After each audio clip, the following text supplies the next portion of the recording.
sir. Chapter 39. Who's the main character for those who read ahead in chapter 39? Joseph. And Joseph. Whose son is Joseph? Jacob.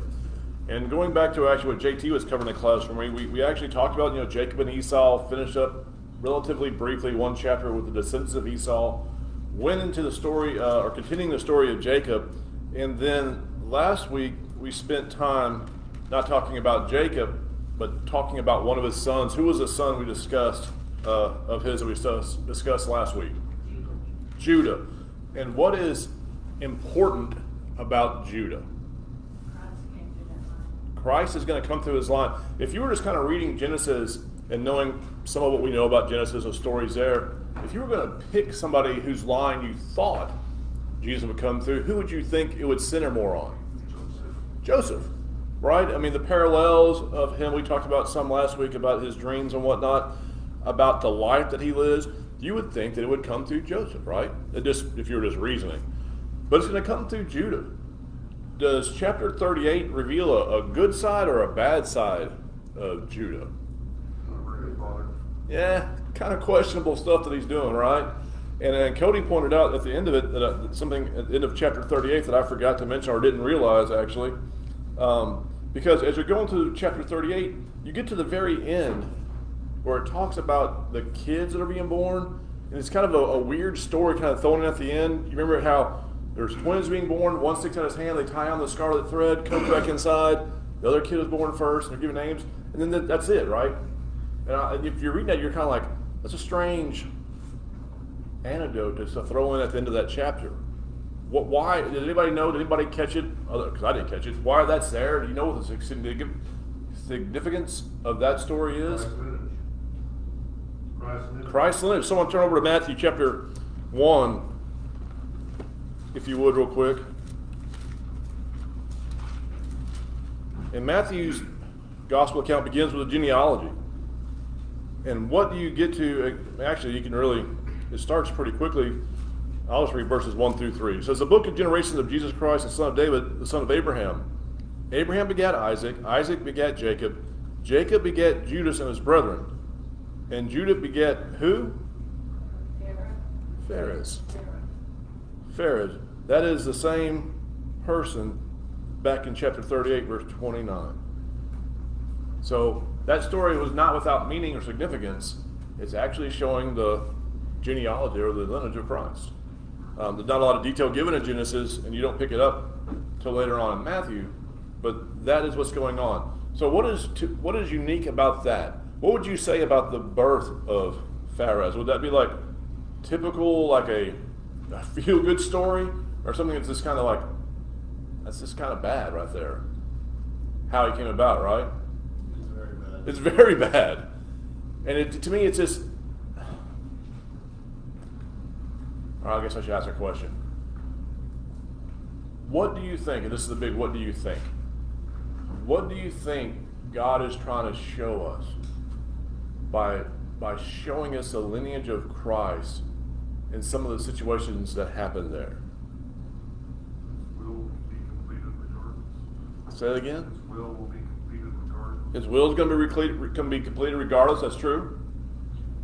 It's not perfection. It's not perfection. Again, if you had man writing this story, not inspiration, is this the type of lineage that he would give to a king that was going to save the world? No. So to me, it leans to inspiration, but also shows you, because some people have questions about themselves, right? I'm not good enough. My background is not good enough. And there's self-doubt, and the devil, no doubt, uses self-doubt to get people to stumble in their Christian walk.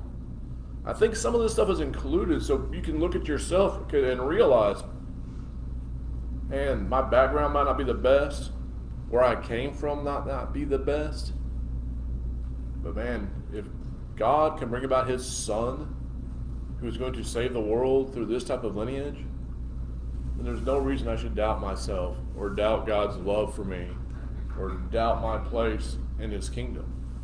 To me, again, it's not spoken there, that's just me, some inference there, but I think that might be some of the things that God is trying to get across there. Anything else? That little bit? All right, chapter 39. Let's jump into reading about Joseph. Someone read the first 6 verses of chapter 39. Now Joseph had been taken down to Egypt, and Potiphar, an officer of Pharaoh, captain of the guard, the Egyptian, thought him from the Ishmaelites who had taken him down there. The Lord was with Joseph, and he was successful. He was a successful man, and he was in the house of his master, the Egyptian. And his master saw that the Lord was with him, and that the Lord made all he did to prosper in his land. So Joseph found favor in his sight and served him. Then he made him overseer of his house, and all that he had he put under his authority. So it was, from the time that he had made him overseer of his house, and all that he had, that the Lord blessed the Egyptian's house for Joseph's sake. And the blessing of the Lord was on all that he had in the house and in the field. But he left all that he had in Joseph's hand, and he did not know what he had except for the bread which he ate. Now Joseph was handsome in form and appearance. All right. So again, we already talked about the main story, or the main thrust, the main character in this chapter is going to be Joseph. And we pick up Joseph after being sold into slavery and where he's going to reside in Egypt. Now, did we already know this before chapter 39 started? Have we already been told before where he's going here? Okay, a chapter or so ago? Yeah, at the end, into what chapter? 37. Into 37 tells us where he's going to end up, right? And I don't know, I think I had it in my notes or written down in my Bible to say what Potiphar meant, or the captain of the guard meant in 36, but I don't remember if I actually told you or not. Do y'all remember, did I tell you what the phrase captain of the guard actually translates to? I probably forgot then, that's probably about right. It actually means captain of slaughterers, or captain of the executioners. That kind of has a little bit different connotation than when you read captain of the guard. So if you were being sold into slavery, and the title of the guy you were being sold to happened to be the captain of the executioner or captain of the slaughterers, how would that kind of make you feel? Kind of worried. God, would that make your situation a little better or a little worse? I mean, your brother's a soldier into slavery, can't get much worse, and you're like, who's buying me? The captain of the slaughterers? Great. Let's see how this is going to go, right? So he gets brought into Potiphar's house. What does God do with Joseph while he's in Potiphar's house? He does everything he does. It's almost like the story of King Midas. Everything he touches turns to gold. Everything he touches seems to work out. And Potiphar, again, not being a God-fearing person, being from a nation of idolatry, does he recognize that? Oh yeah, he recognizes it. And that's one of the signs of a good leader. There's some people who are leaders who don't like to recognize talent, don't like to recognize people below them as having a good effect on what they're doing. They want the emphasis to be on them. And there's some leaders that recognize, ooh, this guy's got a skill.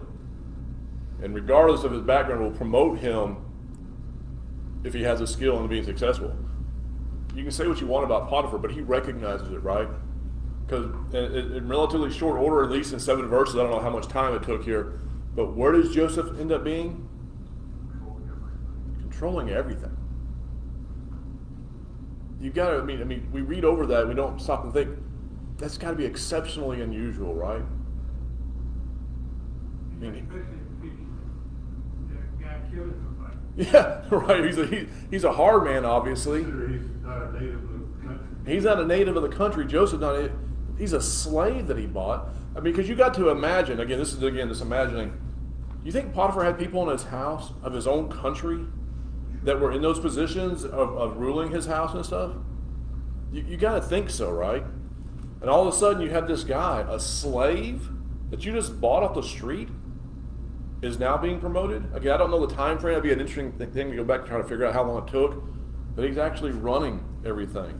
What does that remind you of? A fact is that some people who have recognized, ungodly people who have recognized the influence of godly people that they're associated with. It's some of the stuff we just read. That's Abraham and Abimelech, right? We recognize that God is with you. Daniel is going to be another one. The one that we just hear, Isaac. Recognize it, right? Upset when he left. All that stuff that goes on, people, if they're honest, will recognize it. To me, one of the more amazing things about how much control Potiphar let Joseph have is there in verse 6. And King James reads kind of unusual. I'm going to see if anybody's got a different version, but it says, he left all that he had in Joseph's hand, and he knew not aught he had save the bread which he did eat. And again, that's kind of clunky. Does anybody have a different version that reads better there? He says, so he left all that he had in Joseph's charge, and because of him he had no concerns about anything but the food he ate. Yeah, that probably makes it. This man is a wealthy man, a powerful man in Egypt. He turns everything over to Joseph, so much so that he has no idea what's even going on in his own house, so to speak. He sits down, there's food on his table, he eats, he goes about his way, because Joseph is taking care of everything. I don't know, I mean, we've all in here worked for people. How many times have you worked for a manager that just turns everything over to you and has no clue what's going on in his own company or his own business? Not very often. And so again, that just shows you, I'm just trying to show the amount of trust that Potiphar had in Joseph to let him do what he was doing. Joseph's still pretty young at this time, because we're going to find out in a few chapters. He's not even 30 yet. Yeah. When he gets in front of Pharaoh. That's why I would be curious how much time this took. I know it's just 7 verses, but I wonder how young he was when he showed up. And again, was it a few months, a few years? I mean, it had to be some time to establish the credibility of everything that he was doing. There had to be a progression there, right? No, he put you over this. Well, that's doing really well. Take care of this. That's doing well. Take care of more. There had to be something there, but it'd be curious for me just to find out. And it's not written in the Bible that I know of, but maybe sometimes they go back and put through dates here and there, and kind of figure out ballpark of where it's at.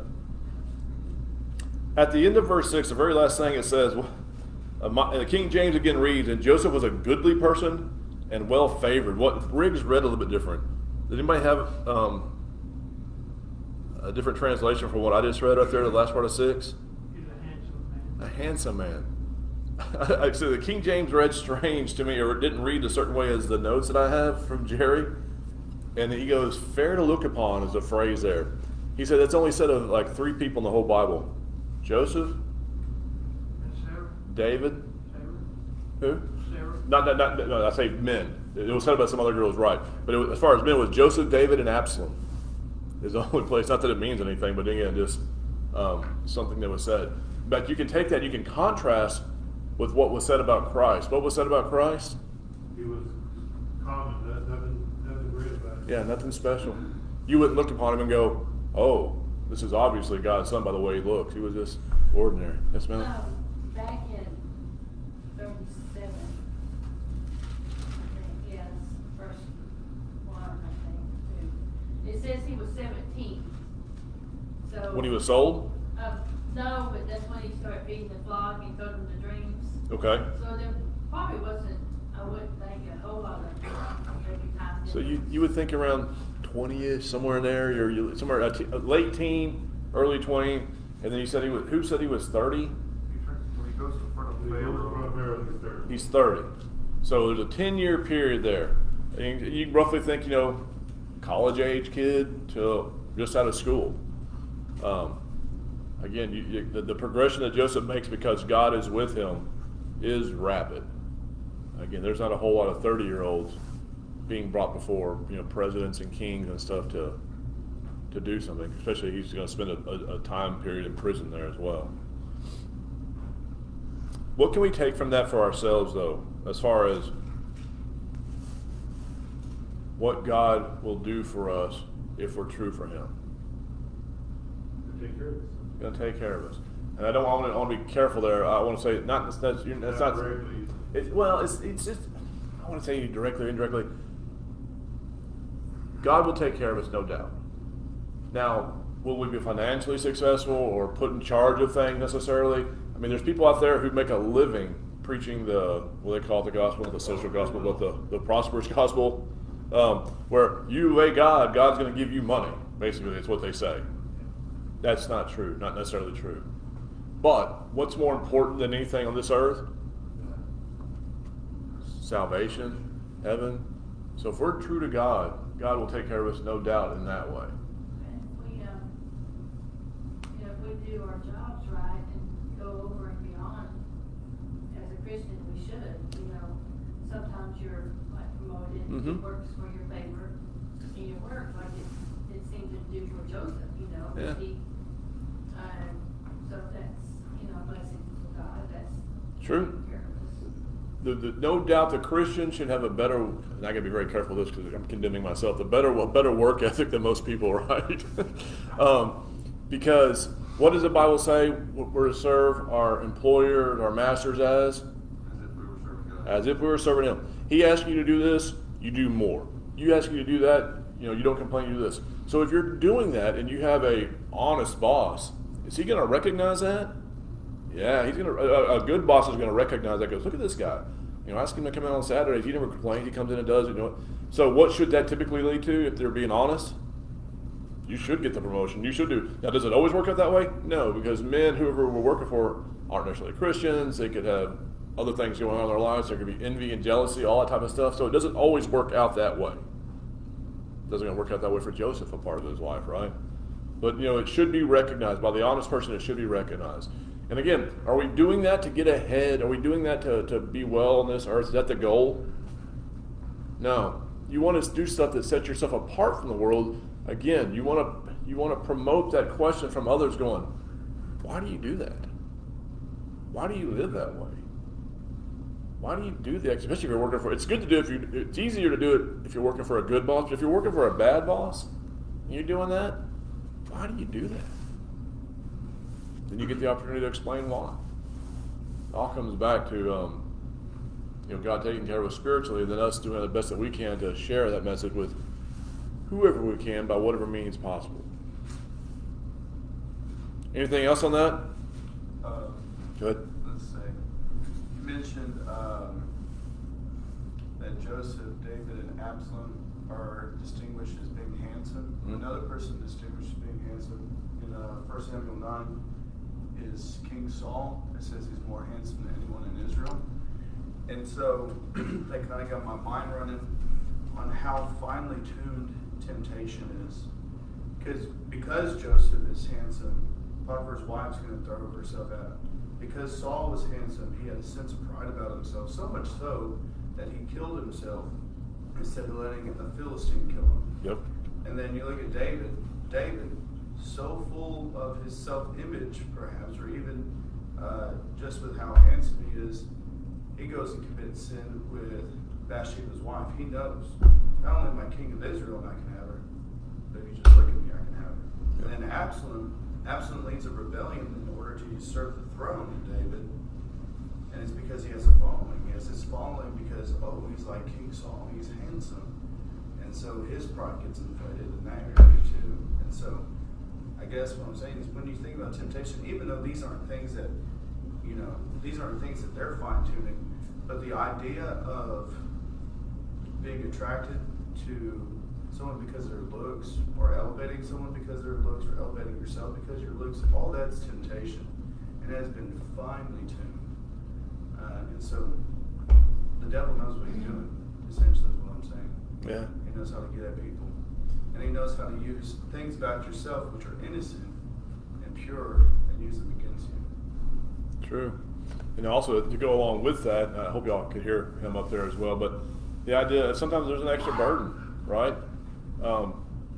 Some people are naturally taller, naturally better looking, naturally more athletic, naturally things that the world values, right?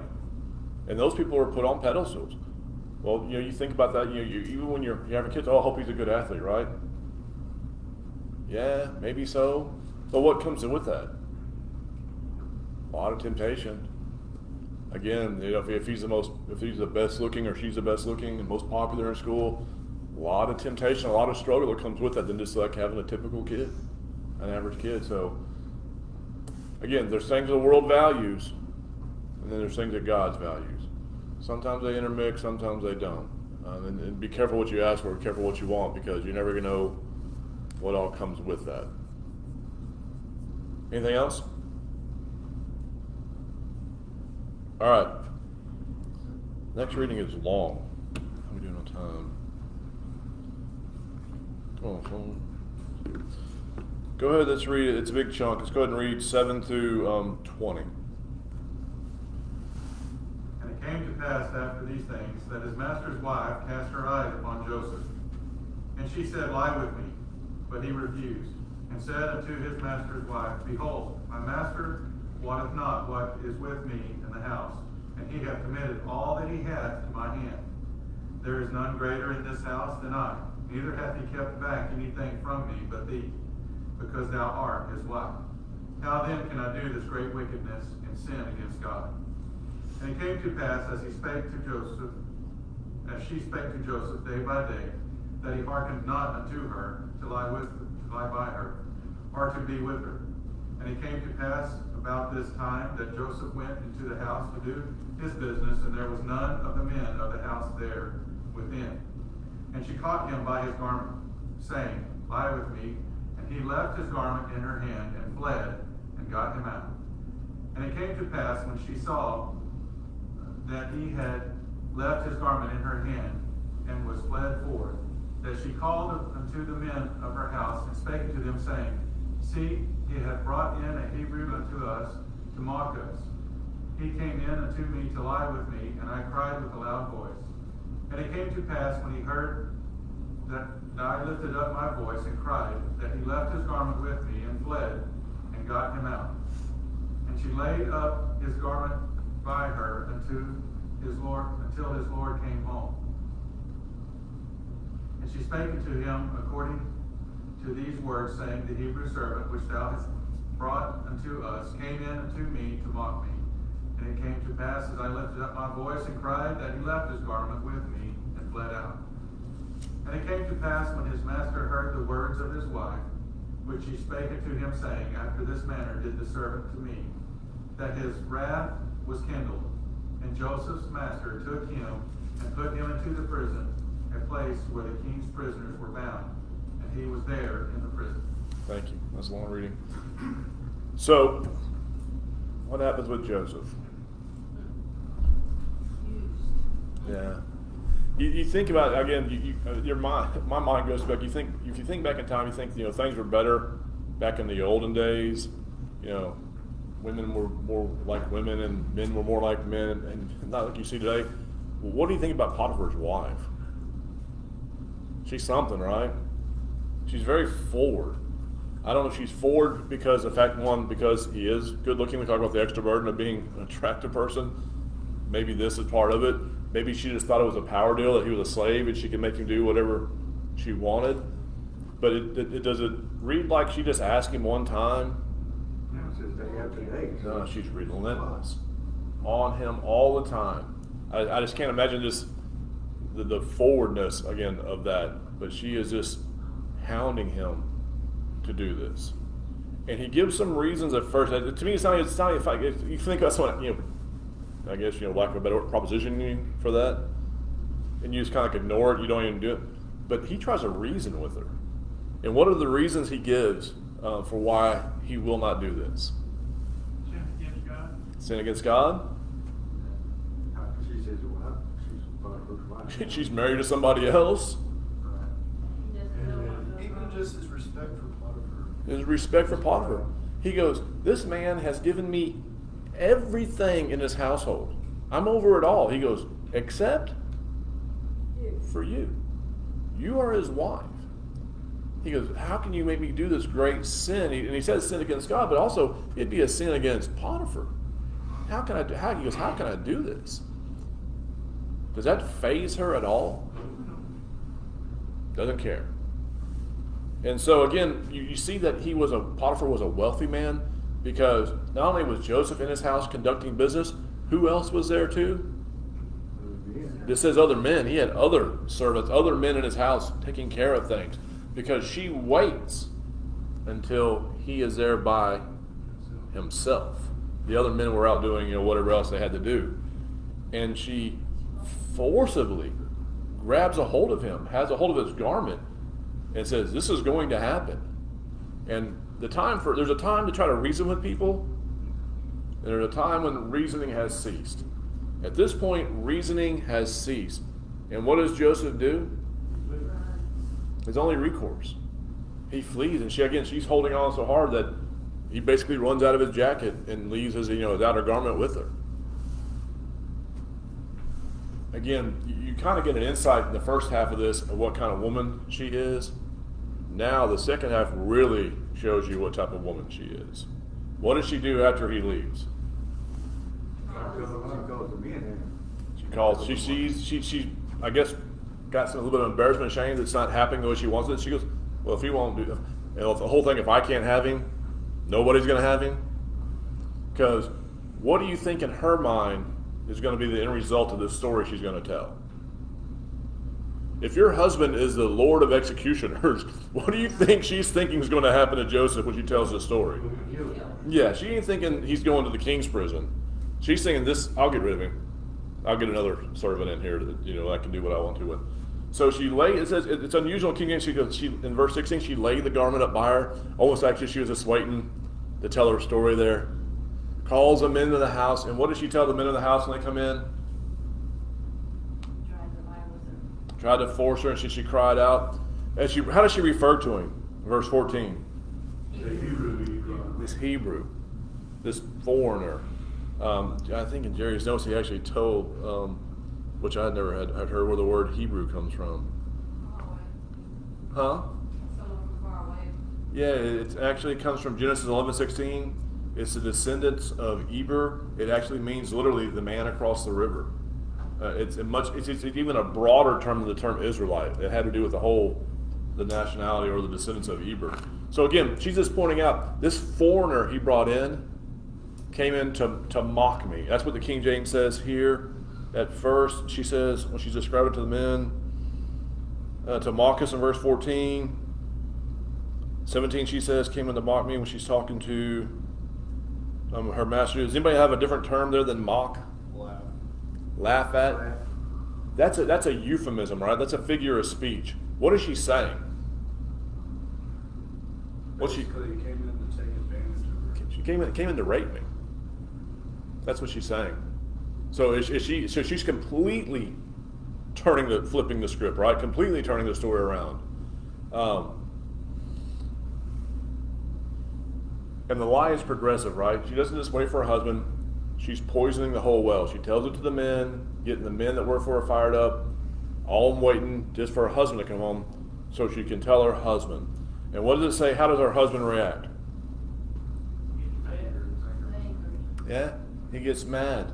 It says anger was kindled there in verse 19. But then to me, I never had thought about this before. What does he do with him? Does he do what his title shows? No. He takes him to the prison, but he takes him to the king's prison, which to me would be different. I don't know. I don't think any of the prisons were cakewalks. But if you're going to be in a prison, the king prison versus the outskirt prison, you're probably going to be a little bit better taking care of the king, perhaps. I could be wrong about that, but to me, it sounds better, right? Again, this is a big perhaps.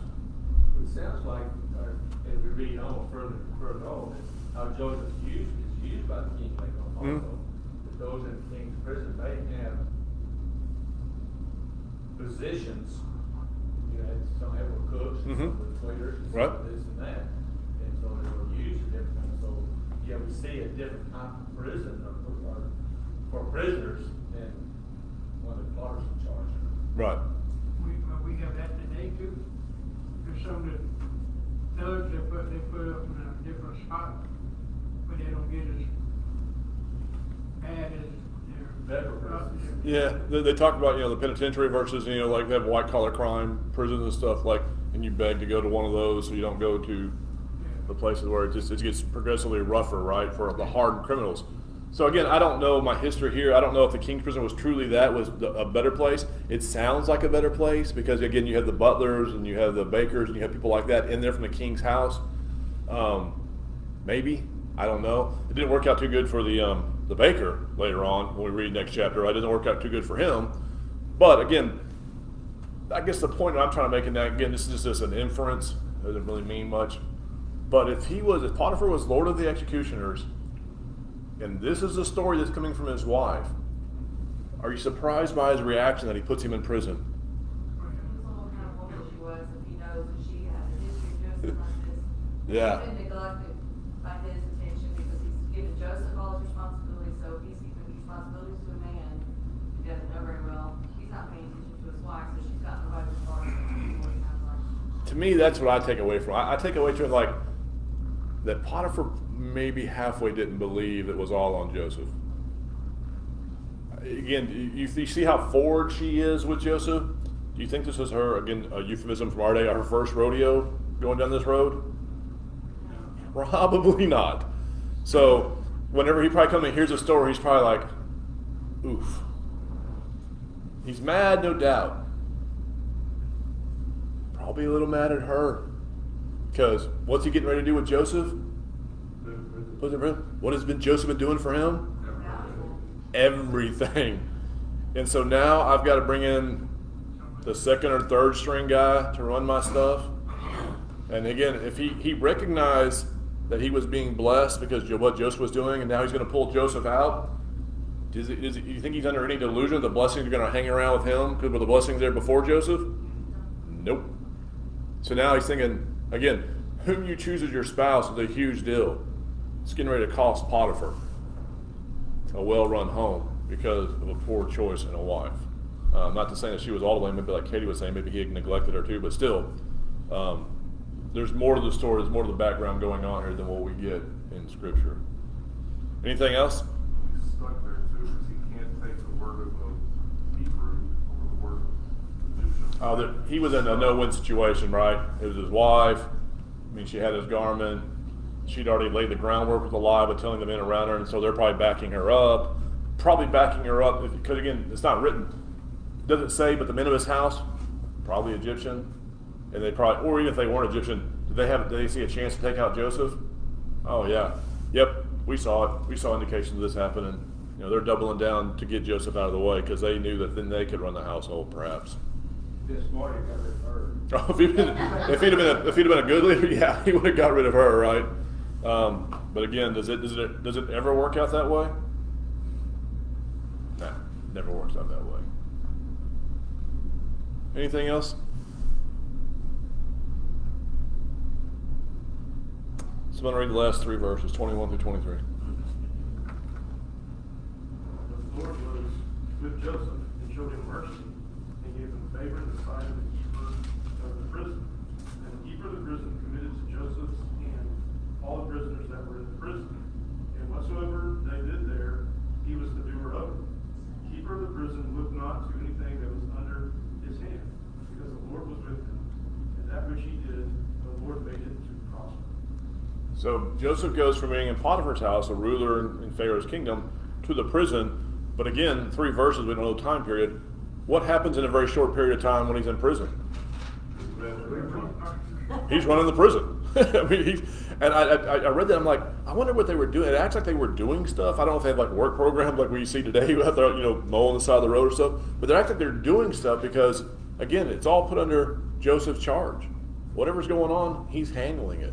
And they come to talk to the prison guard. What's going on? I don't know. Ask Joseph. What's happening? Oh, this is going on over here. This is happening. Just bizarre, right? But again, no matter what situation Joseph found himself in, whether a good situation, a bad situation, he's faithful to God. That's the one consistent thing.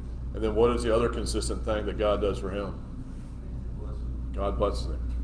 No matter what situation he's in, as long as he was faithful to God, God was faithful to him. Now again, outside looking in from the world, would the world say that God was blessing Joseph? No, he said no.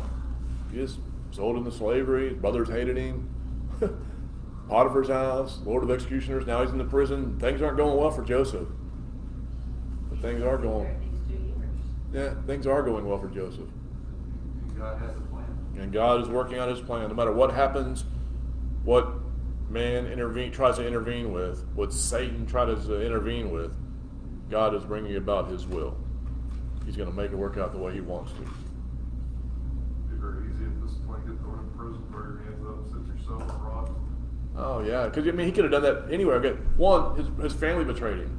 There's nothing that cuts deeper than a family betrayal, right? So his family betrayal, he could have given up then. I'm going to a foreign land, whatever. I'm gonna do whatever. Slavery, yeah, great. He's true to God.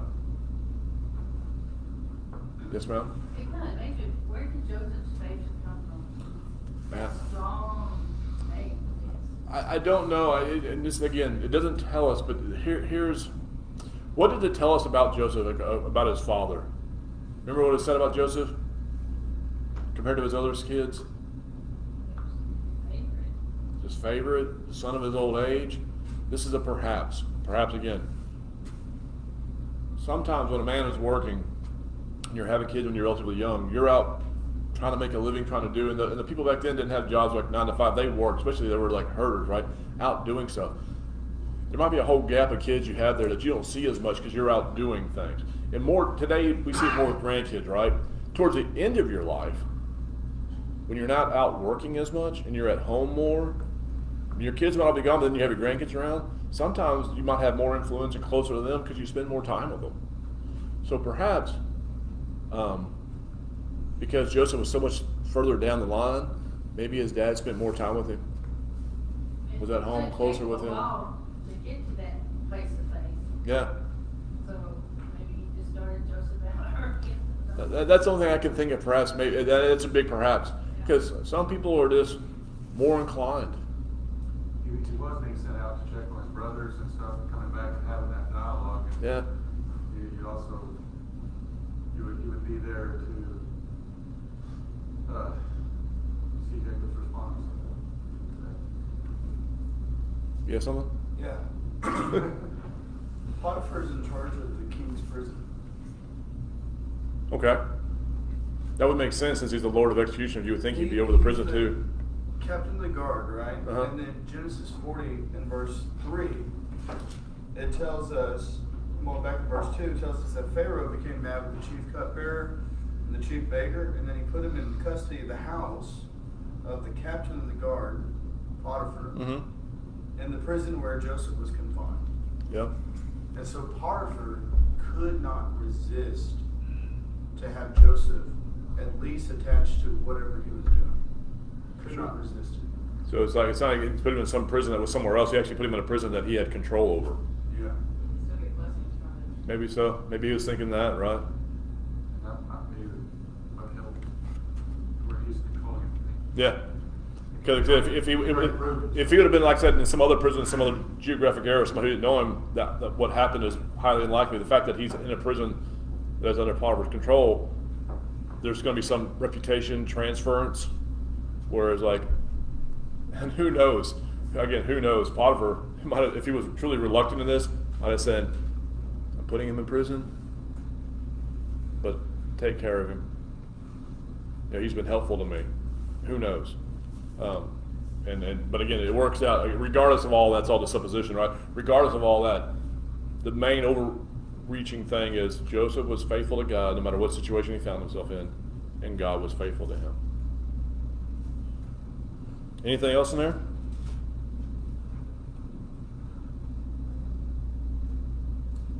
I was saying something else and I forgot what it was before Cody and Cindy had questions. I don't remember. We have a few more minutes before the final bell. Do you want to go ahead and start 40 or you want to wrap it up right there a little early? Y'all's choice. Wrap it up. Wrap it up? Well, if you look back through history, though, up to this time, though, off and on, those that are faithful to God are always blessed. Always. No matter the situation you're in, you're faithful to God, you're blessed. And it's also important for us to put, that's true, but very important for us to put in there, blessed eternally, because some people who are faithful to God pay the ultimate price, right? A rough life here, maybe even giving up their life here. But again, it's a long game. You're talking about eternity and will last forever. So some people get discouraged and they think, because that's the one of the really things bad about the prosperity gospel. People will then look like, well, I'm not prospering here, therefore God doesn't love me, then I'm out. That's not how it works. It might work that way, but that's not by default how it works. my brother said, there, whatever situation you're in, you're blessed. When you look at every situation you're in, for most of the time it can be worse. And for them, we see, especially in these cases here, where he's in prison, Yep. just like you said earlier, but yet he's blessed. But ultimately, it's God working out His plan, Yeah. and we need to have that attitude that whatever God's plan is, I'm happy to help in any way that we can. Yeah, I think about this too when I see things, and in this, we're seeing a lot you always have them on the news, people involved in some tragedy, whether it's a medical tragedy or a hurricane or something, and they always put somebody on the camera who say like, I've lost everything, I have nowhere to go, I have no one to lean upon, and my brain always goes to, if you were a Christian, you would have people to help you, you would have people to turn to, you would have a place to go. I don't know how, as a society, we've got it to where like people have become so isolated that if they lose a family member or two, that they're completely on their own. Again, not just tying that in with God's blessing. That is, again, not the primary emphasis of the church, but it's definitely a component of the church where we take care of one another, we watch after another, that no matter what situation we might find ourselves in, we are going to be blessed because we're Christian and because we have that Christian family here to help us when we need that help. What is God's plan for us? Hopefully to redeem our souls, It's John. an eternity with Him. Yeah. That's right. And as long as we keep that in mind, and that's our blessing. Mhm. And I think the true Christian realizes that we're here temporary, and God does not necessarily bless us with earthly things. It's not the primary thing, right? That's right. And so we have to have that feeling we're blessed as long as we're eternally, because we are still dead on top. That's right. I think if you're going to take away one thing, that is the point of all this right here we're reading about now. That is the main point. And that's the point of the Bible. True. All Scripture teaches that if we're faithful to God, we will be blessed. Right.